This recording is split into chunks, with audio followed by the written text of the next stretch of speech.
அனைவருக்கும் வணக்கம். என்எம்எம்எஸ் தேர்வுக்கான மேட்டில் உள்ள ஒரு உறவுமுறை கணக்குகள் என்ற தலைப்புக்கான வீடியோ பதிவு தான் இது. மாணவர்கள் எளிமையாக புரிந்து கொள்ள இந்த வீடியோ பதிவு வெளியிடுகிறேன். இப்போ உறவுமுறை கணக்கு என்றால் உறவுமுறைகளை பற்றி நமக்கு நன்றாகவே தெரியும். அம்மா, அப்பா, சகோதரன், சகோதரி, தாத்தா, பாட்டி, மாமா, மாமி, இந்த மாதிரி உறவுமுறை இருக்கும். அந்த உறவு முறையிலேருந்து நமக்கு சில கேள்விகள் வரும். அந்த கேள்விக்கான விளக்கம் தான் இது. இப்போ பாருங்கள், இப்போ இந்த உறவு முறைக்கான குறியீடுகளை முதல்ல பார்க்கலாம். ஆண் அப்படி என்றால் ஸ்கொயர்லேயும், பெண் என்றால் சர்க்கிள்லேயும், தந்தை தாய் அப்படின்னு எழுதும்போது மேல் பக்கமாக இருக்கும் ஆரோ, தாத்தா பாட்டி, கொள்ளு தாத்தா, கொள்ளு பாட்டி, இந்த மாதிரி வரும் உறவுகளுக்கு மேல் பக்கமாக இருக்கும் ஆரோ மார்க்கும். அடுத்தது மகன், அடுத்த தலைமுறை மகன். இப்போ நம்மளை இமேஜின் பண்ணிக்கோங்க. நமக்கு கீழே வரவங்க யார்? மகன், மகள், பேரன், பேத்தி, கொள்ளு பேரன், கொள்ளு பேத்தி, இந்த மாதிரி வர ஆரோ மார்க்குக்கு கீழ் நோக்கிய ஆரோ மார்க்கு வரணும்.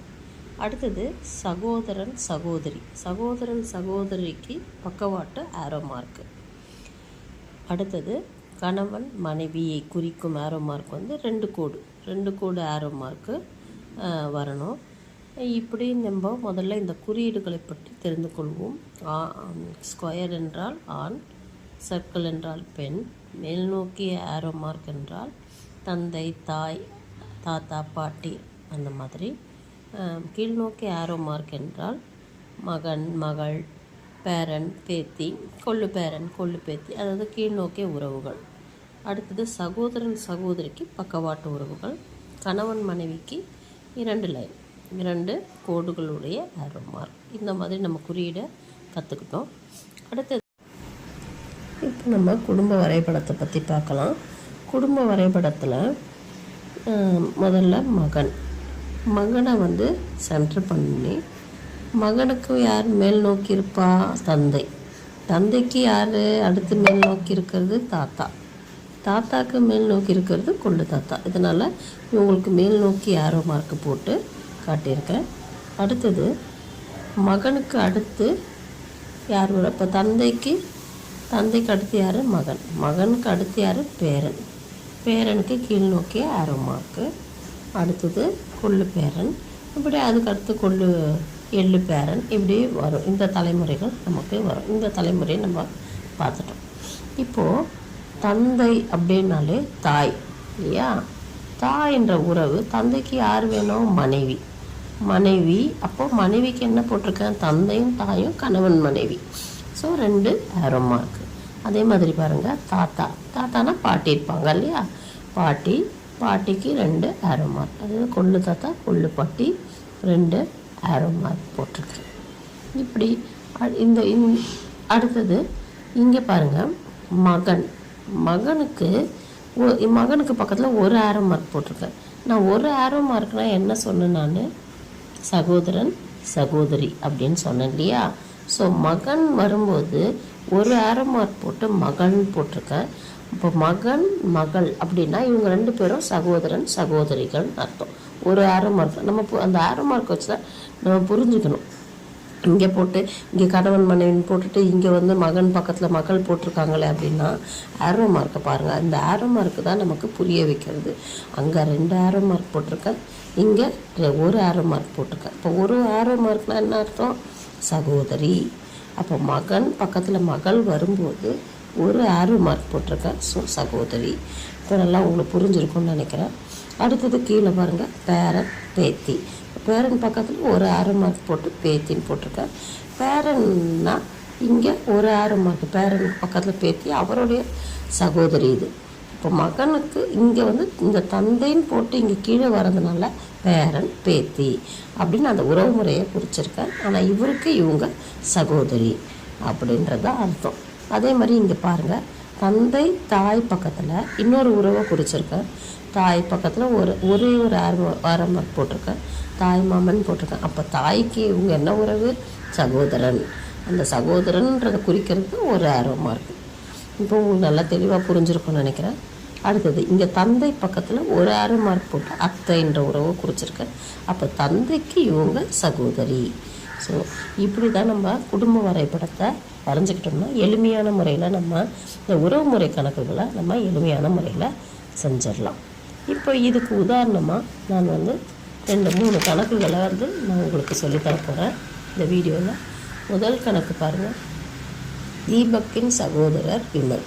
விமல் என்பவர் பிரேமின் மகன் ஆவார். ராஜா என்பவர் பிரேமின் தந்தை ஆவார். விமல் என்பவர் ராஜாவிற்கு எவ்வகையில் உறவு? இப்போது இந்த கணக்கை பார்க்கும்போது தீபக்கின் சகோதரர், இந்த இன்னு வருது இல்லையா, அவரை தான் நம்ம மையப்படுத்தணும்.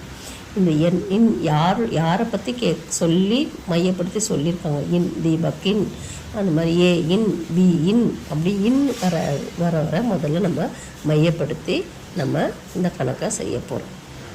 இப்போது தீபக்கை நான் மையப்படுத்தி சொல்லியிருக்கேன். தீபக் என்றாலே நான் யார், ஆண் இல்லையா, அதனால் ஒரு ஸ்கொயர் பாக்ஸில் அவரை குறிப்பிட்டிருக்கேன். இப்போ தீபக்கின் என்ன கணக்கில் கொடுத்துருக்காங்க, தீபக்கின் சகோதரர். அப்போ சகோதரர்ன்றதுக்கு நான் என்ன செஞ்சுருக்கேன், ஒரு ஆரோ மார்க் போட்டு விமலை அங்கே குறிச்சிருக்கேன். விமல் என்றவரும் நமக்கு சகோதரர் தான், ஏன்னா அது ஆண்பாலை குறிக்கும்ன்றதுனால நான் ஸ்கொயர் பாக்ஸில் போட்டிருக்கேன். அடுத்தது விமல் என்பவர் பிரேமின் மகன். விமல் யார், பிரேமுக்கு மகன். பிரேமு நான் குறிச்சிட்டு பிரேமுக்கு கீழே ஆரோ மார்க் போட்டிருக்கேன் பாரு. அப்போ பிரேமுக்கு இவர் மகன் ஆவார். அடுத்ததுக்கு சொல்லியிருக்காங்க ராஜா என்பவர் பிரேமின் தந்தை. ராஜா என்பவர் பிரேமின் தந்தை. பிரேமுக்கு யார், ராஜா அப்பா இல்லையா. அப்போ ராஜாவை நான் மேல் நோக்கி போட்டிருக்கேன். அப்போ மேல் நோக்கி ஆரோ மார்க் போட்டிருக்கேன். இப்படி நம்ம குடும்ப வரைபடம், இந்த கணக்கு உண்டான குடும்ப வரைபடத்தை வரைஞ்சிட்டோம். அடுத்து நமக்கு கேள்விக்கு பதில் சொல்ல வேண்டிய நேரம் வந்தாச்சு. தந்தையா. விமல் என்பவர் ராஜாவிற்கு எவ்வகையில் உறவு? இப்போ விமல் என்பவர், இப்போ இந்த படத்தை பார்த்தோன்னே நமக்கு புரிஞ்சிடும் விமல் என்பவர் ராஜாவிற்கு என்ன உறவு. இப்போ பார்க்கும்போதே உங்களுக்கு நல்லா தெரியுது, ஈஸியாக நீங்கள் சொல்லிவிடுங்க. யார் விமல் என்பவர் ராஜாவிற்கு என்ன உறவு? பேரன். சூப்பர், வெரி குட், பேரன். அப்போது நம்ம இந்த ஆப்ஷனில் பேரன் இருக்கான்னு பாருங்கள். பேரன்ற ஆப்ஷனை நம்ம குறிச்சிடலாம். இதுதான் விடை, பேரன். விமல் என்பவர் ராஜாவிற்கு என்ன உறவு? பேரன். இப்போ நல்லா புரிஞ்சிருக்குன்னு நினைக்கிறேன். அடுத்த கணக்குக்கு நம்ம போகலாம். அடுத்த டைப் ஆஃப் கொஸ்டின்ஸ். இப்போ இங்கே நமக்கு தீபக்கு ராஜான்னு பெயர் சொல்லியிருக்காங்க. இங்கே எழுத்துக்களை கொடுத்துருக்காங்க பாருங்கள். ஏ என்பவர் பியின் சகோதரி, பி என்பவர் சியின் சகோதரி, சி என்பவர் டியின் மகன், டி என்பவர் ஏ என்பவருக்கு என்ன உறவு அப்படின்னு கேட்டிருக்காங்க இல்லையா. இந்த மாதிரி கணக்கை அந்த இன் சொல்கிறேன். இப்போ இன் எங்கே வந்திருக்கு? பியின் சகோதரி. அப்போ பியை நம்ம முதல்ல மையப்படுத்தணும். இப்போ பின்றது ஆனா பெண்ணா. இப்போ ஒரு குறிப்பு கொடுத்துறேன் உங்களுக்கு. இப்போது நமக்கு அந்த சகோதரன் சகோதரி ஆனா பெண்ணா அப்படின்னு தெரியாத பட்சத்தில் அவங்கள நம்ம வட்டமோ ஸ்கொயரோ எதுவும் போட தேவையில்லை, அப்படியே வச்சிடலாம். வச்சுட்டு பியின் சகோதரி அப்படின்னு சொல்லும்போது சகோதரி யார்? பெண்பால். ஸோ சகோதரி ஏ அப்படின்றத நான் வட்டத்தில் குறிச்சிருக்கிறேன். சகோதரின்றதுக்கு ஒரு ஆரோ மார்க்கும் ஒரு பெண்பால்ன்றதுக்கும் சர்க்கிள் போட்டிருக்கேன் நான். சரிங்களா? அடுத்தது பி என்பவர் சியின் சகோதரி, சியின் சகோதரி. அப்படி சியின் சகோதரி பின்னு சொல்லும்போது இப்போ இந்த இடத்துல நமக்கு இது பெண்பால்னு தெரிஞ்சிருச்சு இல்லையா. அப்போ நம்ம என்ன செஞ்சிடணும், இப்போ இங்கே சர்க்கிள் போட்டணும். ஸோ சியின் சகோதரி, சி என்பவர் டியின் மகன். அப்போ மகன் சொல்லும்போது இங்கே நம்ம என்ன செஞ்சிடணும், ஸ்கொயர் போடணும். ஸோ சி என்பவர் டியின் மகன், டி என்பவர் ஏ என்பவருக்கு என்ன உறவு? இப்போ டி என்பவரை பற்றி நமக்கு சொல்லவே இல்லை. அவர் ஆண்பாலா பெண்பாலான்றது அதை பற்றி நமக்கு இல்லை. ஆனால் இங்கே கொஸ்டின் கேட்குறாங்க, ஏ என்பவர் டி என்பவருக்கு என்ன உறவு?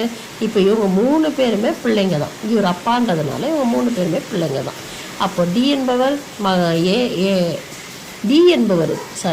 ஏ என்பவருக்கு என்ன உறவு? டி என்பவர் ஏ என்பவருக்கு என்ன உறவு அப்படின்னு சொன்னால் மகன்.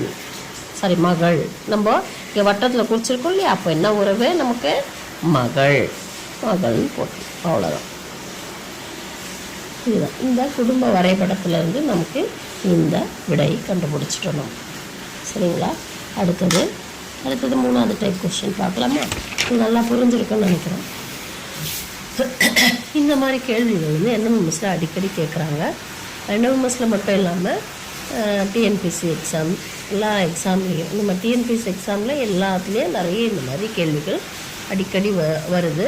அதனால் இதை நல்லா தெளிவாக புரிஞ்சுக்கோங்க. இந்த உறவு முறையில் வந்து நம்ம அந்த குடும்ப வரைபடத்தை தெரிஞ்சுக்கிட்டோம்னாலே இந்த கணக்குகள் எல்லாமே நம்ம போட்டுடலாம். சரி, இப்போ வழிமுறை கொடுத்துருக்காங்க நமக்கு. A × B என்பது A என்பவர் பியின் தாய் அப்படின்னு வழிமுறை கொடுத்துருக்காங்க. ஃபஸ்ட்டு வழிமுறை A × Bன்னு சொல்லும்போது அதுக்கு என்னென்னா A என்பவர் பியின் தாய்ன்னு அர்த்தம். அடுத்தது A/B அப்படி என்பது A என்பவர் பியின் சகோதரி அப்படின்னு சொல்லியிருக்காங்க. அடுத்தது A+B என்பது A என்பவர் பியின் மகன். அடுத்தது A-B என்பது A என்பவர் பியின் தந்தை. இந்த மாதிரி வழிமுறை கொடுத்துருக்காங்க. இந்த வழிமுறையிலேருந்து கீழ்கண்ட நமக்கு கணக்கு கொடுத்துருக்காங்க. அந்த கணக்குக்கு இதை ரிலேட் பண்ணி நம்ம இப்போ இந்த கணக்கை நம்ம செய்யலாம். இப்போது கொஸ்டின் வந்து கீழ்கண்ட எது P என்பவர் Qவின் பாட்டி என்பதை குறிக்கும் அப்படின்னு சொல்லியிருக்காங்க. இப்போ 4 ஆப்ஷன் கொடுத்துருக்காங்க. 4 ஆப்ஷனில் எது வந்து இந்த உறவு முறை, அதாவது P என்பவர் Qவின் பாட்டியை குறிக்கும் அப்படின்றது தான் கேள்வி. அப்போ நம்ம 4 ஆப்ஷனுக்கு குடும்ப வரைபடம் வரைஞ்சி எது நமக்கு இந்த உறவு முறையை குறிக்குதுன்னு நம்ம கண்டுபிடிக்க போகிறோம். சரிங்களா?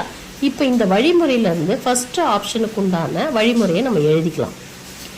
முதல்ல P+Qனா அப்போ என்ன அர்த்தம்? இந்த வழிமுறையிலேருந்து P+ இங்கே A+B என்பது என்ன? A என்பவர் Pயின் மகன். அதனால் நான் இங்கே என்ன எழுதியிருக்கேன்? Qவின் மகன் P+Qக்கு உண்டான வழிமுறை Qவின் மகன் P. அடுத்தது Q-R அப்படின்றது Rஇன் தந்தை Q. இப்போ இதை எழுதிட்டோமா? இந்த வழிமுறையை எழுதிட்டோமா? இதுக்கு நம்ம குடும்ப வரைபடம் வரைஞ்சிக்கலாம். இப்போது Qவின் மகன் நம்ம Q எழுதிட்டு மகன் யார்? P. அப்போ டவுன் ஏரோ, 2 பேருமே இவர் Qவின் மகன் வந்து, அதாவது P என்பவர் வந்து மகன்றதுனால நான் ஸ்கொயர் பாக்ஸில் போட்டிருக்கேன். அடுத்தது பாருங்கள், ஆரின் தந்தை. அப்போ ஆரின் தந்தைன்னு சொல்லும்போது இவருக்கு இவர் மகன் தான். அப்போ இவருக்கு யார்? இவர் அப்பா இல்லையா? அப்பாவோ அம்மாவோ இருக்கலாம். இங்கே ஆரின் தந்தை Qன்னு சொல்லும்போது Q யார்? அப்போ ஆண். தந்தைன்னு ஆண். அதனால நான் ஸ்கொயர் பாக்ஸ் போட்டுட்டேன். அப்போ இவருக்கு யாராக இருப்பார்? இவர் சகோதரனாகவும் இருக்கலாம், சகோதரியாகவும் இருக்கலாம். ஏன்னா அங்கே ஆரை வந்து என்னன்னு மென்ஷன் பண்ணலை. ஸோ அதனால் நான் ஆரை அப்படியே விட்டு வச்சுருக்கேன். ஸ்கொயரும் போடல, சர்க்கிளும் போடல. ஸோ Pக்கு இவர் சகோதரனாகவும் இருக்கலாம், சகோதரியாகவும் இருக்கலாம். நமக்கு கேட்குற கேள்வி என்னென்னா P என்பவர் Qவின் பாட்டி. அப்போ இந்த ஆப்ஷன் நமக்கு கிடையாது. Pயின் பாட்டி யாருமே இல்லை. இந்த ஆப்ஷன் நமக்கு கிடையாது. அப்போ செகண்ட் ஆப்ஷன் போகலாம். செகண்ட் ஆப்ஷன் பாருங்கள், ஆரின் தாய் அப்படின்னு இருக்கு. செகண்ட் ஆப்ஷன் Q/R/Pன்னு இருக்கு இல்லையா? அதனால் ஆரின் தாய் அந்த வழிமுறையை வச்சு நான் இங்கே இதை எழுதியிருக்கேன். ஆரின் தாய் Q, Pயின் சகோதரி R. அதுதான் அர்த்தம். அந்த வழிமுறையை வச்சு இதனுடைய அர்த்தம் அதுக்கு குடும்ப வரைபடம் வரைஞ்சிடலாம். ஆரின் தாய் யார்? Q. அப்போ Qன்றது தாய். இப்போ வட்டத்துக்குள்ளே போட்டுட்டேன் நான். அடுத்தது R நமக்கு இப்போ தெரியாது. அடுத்தது Pயின் சகோதரின்றது R. அப்போ நான் வட்டம் போட்டுட்டேன். இப்போ Pன்றது இங்கே யாருன்னு நமக்கு மென்ஷன் பண்ணலை. ஸோ இப்போது Qவுடைய மகள் வந்து R. இது மகனாகவும் இருக்கலாம், மகளாகவும் இருக்கலாம். ஆருக்கு சகோதரனாகவும் இருக்கலாம், சகோதரியாகவும் இருக்கலாம். அவ்வளோதான் நமக்கு உறவு முறையை கொடுத்துருக்காங்க. அதனால் பாட்டின்ற உறவு முறை இங்கே வரல. இப்போ செகண்ட் ஆப்ஷனும் நமக்கு கிடையாது. அடுத்தது தேர்ட் ஆப்ஷன் போயிடலாம். தேர்ட் ஆப்ஷன் பாருங்கள். தேர்ட் ஆப்ஷன் நான் காட்டுறேங்க. P-R/Q. இந்த வழிமுறையிலேருந்து நான் இதை எழுதியிருக்கேன். சரிங்களா?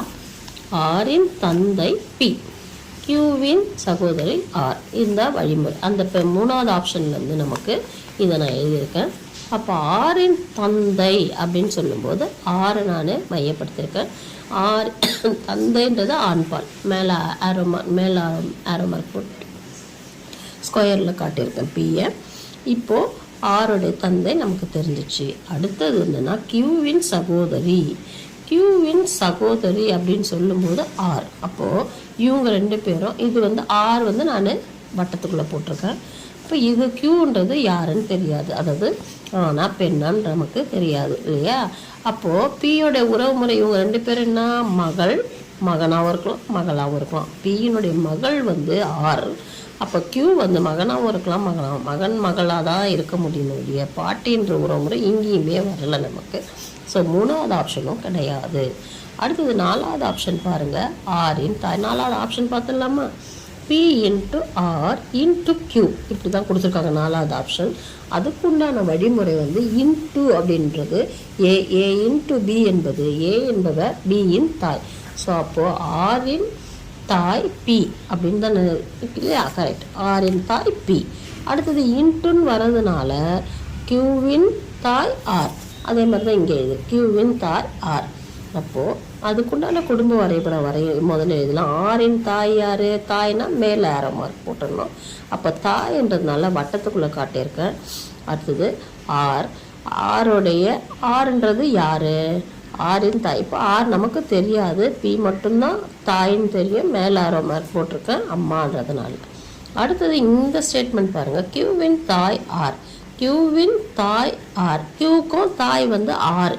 அப்போ மேலே ஆரோ மார்க். அப்போ தாய் ஆறுன்றதும் தாய், அப்போ பெண் பால். இப்போ கியூன்றது நமக்கு ஆனா பெண்ணான்றது தெரியாது. இப்போது கேள்வி என்னன்னா, கீழ்கண்ட எது பி என்பவர் கியூவின் பாட்டி. அப்போது இங்கே கியூ என்பவனுடைய பாட்டி யார், இது கியூ என்பவனுடைய பாட்டி. இங்கேருந்து இங்கே இப்படி இந்த 3வது தலைமுறை இல்லையா, இந்த தலைமுறை முதல்ல அம்மாவுக்கு மேலே பாட்டி. அப்போ கியூவுக்கு பாட்டி யார், பி. அப்போ பி என்பது இந்த 4வது ஆப்ஷன் தான் சரியான விடை. இந்த 4வது ஆப்ஷன் நமக்கு சரியான விடையை கொடுத்திருக்கிறது. இப்போ இந்த கணக்கு உங்களுக்கு நன்றாக இந்த 3 டைப் ஆஃப் கொஸ்டின் உறவுமுறை கணக்கில் நன்றாக தெளிவாக புரிஞ்சிருக்குன்னு நம்புகிறேன். இதை நீங்கள் இதே மாதிரி கணக்குகளை பயிற்சி செய்து இந்த உறவுமுறை கணக்குகளை எளிமையாக விடையளிக்கலாம். நன்றி, வணக்கம்.